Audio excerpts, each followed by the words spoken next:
Shalom Bapak Ibu Saudara yang dikasihi Tuhan. Seri pengajaran hari ini berjudul Berani Tegas Berkata Tidak. Saudara, Rasul Paulus dalam salah satu suratnya berkata, "Sebab bukan apa yang aku kehendaki, yaitu yang baik yang aku perbuat, melainkan apa yang tidak aku kehendaki, yaitu yang jahat yang aku perbuat." Roma 7 ayat 19. Artinya di dalam diri kita itu ada potensi untuk menyimpang. Itulah yang kita kenal sebagai kodrat dosa, saudara. Itulah juga sebabnya kita harus selalu melakukan koreksi atau introspeksi, bukan hanya setiap hari tetapi setiap saat. Kita harus selalu mempertanyakan kepada diri kita, apa yang paling menarik dan memikat hidup kita, apa yang paling mempesona hati kita, seperti magnet yang menarik kita. Sebab cara inilah yang dapat membuat kita terhindar dari penyimpangan-penyimpangan dan membuat kita bisa tetap fokus kepada Tuhan. Sehingga apa yang kita perbuat benar-benar apa yang kita ingini, yang sesuai dengan kehendak Bapa. Kita harus waspada, saudara, karena iblis dalam kelicikannya menawarkan berbagai paket kesenangan atau objek-objek yang dapat memikat atau mempesona hati kita. Maka kalau kita tidak berhati-hati, kita bisa ditelikung, disesatkan, dan dibodohi. Kita bisa gagal fokus dan akhirnya terseret ke dalam jalan kegelapan. Berjaga-jaga pun bukan pada waktu-waktu tertentu, melainkan setiap saat. Iblis itu bekerja tiada henti selama 24 jam. Firman Tuhan berkata, "Sadarlah dan berjaga-jagalah, lawanmu si iblis berjalan keliling, sama seperti singa yang mengaum-ngaum dan mencari orang yang dapat ditelannya." 1 Petrus 5 ayat 8. Oleh sebab itu, perjuangan kita melawan kuasa gelap itu juga harus 24 jam. 24 jam kita ada di medan peperangan melawan kesenangan yang ditawarkan iblis. Pada musim sepak bola misalnya, seseorang bisa fokus hanya kepada pertandingan sepak bola.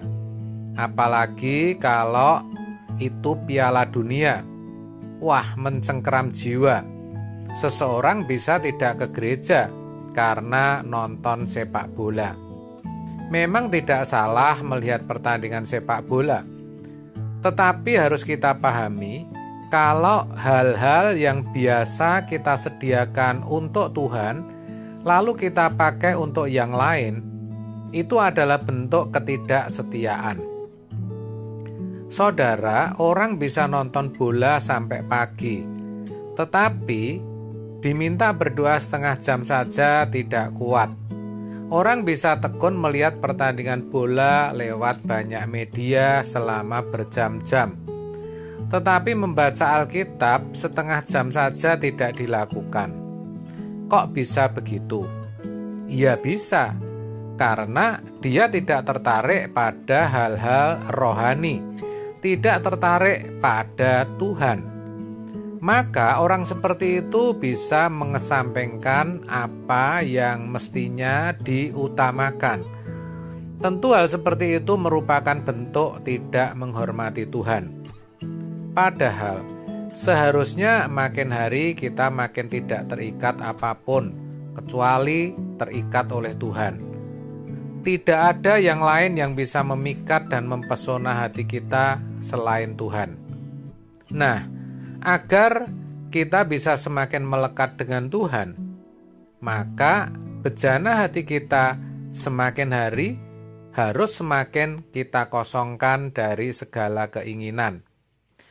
Tidak boleh ada yang mengisi dan memenuhi hati kita kecuali Tuhan sendiri.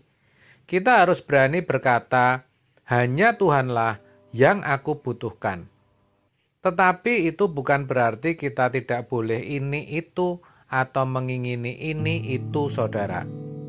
Sebenarnya ukuran mana yang boleh, mana yang tidak itu sederhana. Selama kita berusaha hidup menyenangkan hati Tuhan, pasti kita dengan sendirinya tahu kok mana yang boleh, mana yang tidak. Kok bisa? Ya bisa, karena Tuhan pasti beri kita hikmat dan pengertian tentang apa yang Dia suka ataupun yang Dia tidak suka. Sesederhana itu, tapi juga sesulit itu. Saudara, dunia semakin tidak menjanjikan. Apapun bisa terjadi. Apakah itu erupsi, tsunami, gempa, dan lain-lain. Belum lagi kalau ada perang, kekacauan, dan lain sebagainya. Kita tidak tahu sampai kapan dunia ini eksis. Bisa saja musnah atau rusak oleh bencana. Belum lagi kalau kita memiliki penyakit atau sudah berumur.